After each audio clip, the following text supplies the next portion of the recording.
Okay, it was a great speech, Caleb. But let's move on.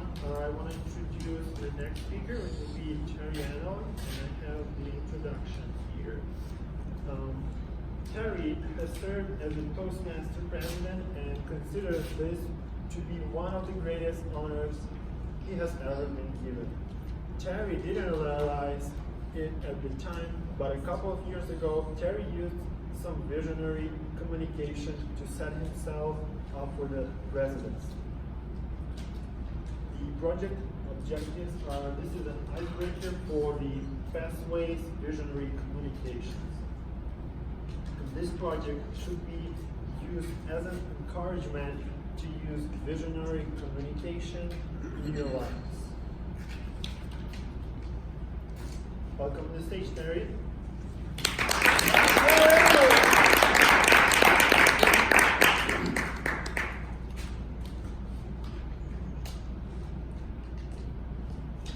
I can tell some of you are still busy writing, so I'll give you another second.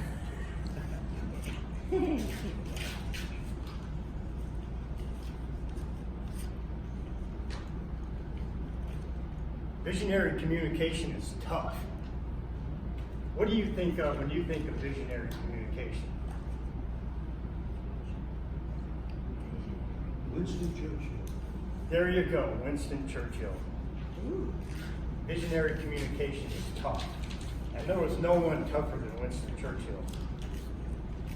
One of the things I think of are some of the best speakers from our previous century, and the one that comes to mind is Winston Churchill.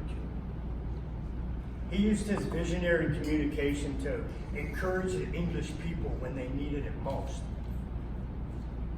When they were being bombarded every day.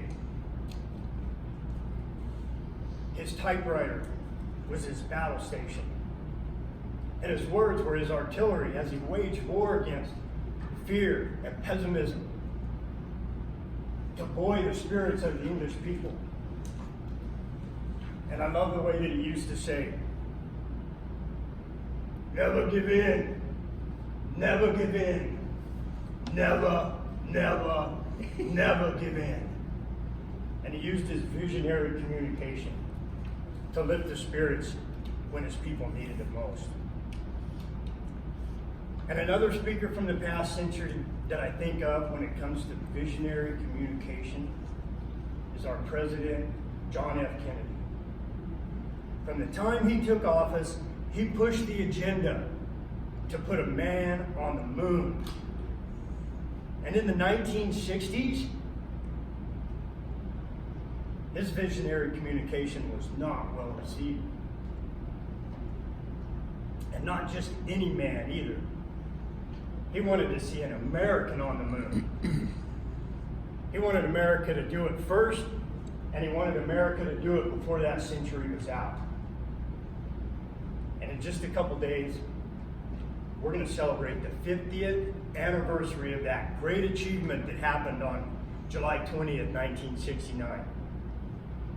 It was John F. Kennedy's visionary communication that lifted the spirits of NASA, that lifted the spirits of the American people, that gave the Americans the vision to spend billions of dollars to send a man to the moon. Just because JFK wanted it so bad, his visionary communication was received by his country. Now, another thing I think of when I think of visionary communication is a time in my life when I used visionary communication to change the course of my life. When I was 21 years old, I was living in my hometown in California, and I was suffering. I was suffering from what I like to call the hometown homeboy syndrome. Perhaps you know someone that has it. A young man with no particular ambitions, no particular plans for his life. Until I got that call. I got that call from my cousin Jeff, who lives and works over in hot, dry Arizona. Jeff said, I was talking to my brother, Steve. Steve said he had a fella quit him. Steve said if you would be here on Monday, he could put you to work. That's when I put my visionary communication skills to work. So I went and told my friends and family, my co-workers, my current employer. I had to tell my girlfriends and my ex-girlfriends. This is what I told them. I'm moving to Arizona, and I'm going to learn to be a carpenter, and I'm going to be trained by the best framing carpenters in the world, and I'm leaving this week. That was a visionary communication that changed my life. And that's what I did. And it worked out. Now, fast forward 12 years later, and I'm married to an amazing lady. And my daughter's 5 years old. And we're getting ready to celebrate Christmas in our brand new house. And then she gets the call. You know that call. That call that you dread. Late at night, and it's from her brother. And he says, "Hey sis, you're gonna want to sit down because I got some bad news." He says, "Dad's heart's give out, he needs emergency surgery, you better get up here." And so that's what she did. She packed up our daughter and she came up here to Utah to visit. And fortunately, her dad had emergency surgery and he recovered and his heart was better. But when she came back home to Arizona, I knew something was different. Her heart was heavy. She was sad. She was missing her family. That's when I put my visionary communication skills to work. And this is what I told her. I said, "Hey, honey,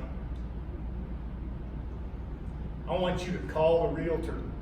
I want you to call the realtor today because we're going to sell the house and move to Utah." And that's what we did. And it worked out so good. So many years ago, we packed up our family and moved to Utah, started our new life here. I hope I never have to move again. And then there's another time I remember when I used visionary communication. You see, it was at the district training meeting, and I volunteered to help Marisa. You didn't volunteer. I was volunteered. And when she got up to introduce me, as I was going to give a little talk, she said, "Now, let's all give it up for Terry Allen, because Terry says he loves Toastmasters because he wants to work on his interpersonal communication skills, and he says that maybe someday he'll even be the president of a club."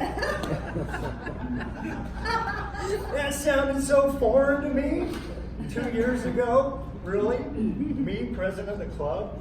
That sounded about as far-fetched as me being a keynote speaker at some national convention or international conference. But you know what? That was visionary communication at work. And now that I know how visionary communication works, I'm going to use it on a habitual basis. I want to use it all the time. I suggest you use it too. Use that visionary communication to speak into your future, the things that you desire, where you see yourself being next week, next month, a year from now. Use that visionary communication to share with others your goals. Don't let negativity drown it out. Speak that visionary communication every chance you get. That's what's going to buoy you, to carry you into your future. I just want to make sure that each and every one of you gets a ticket to my keynote speech. Mr. Toastmaster. Yeah.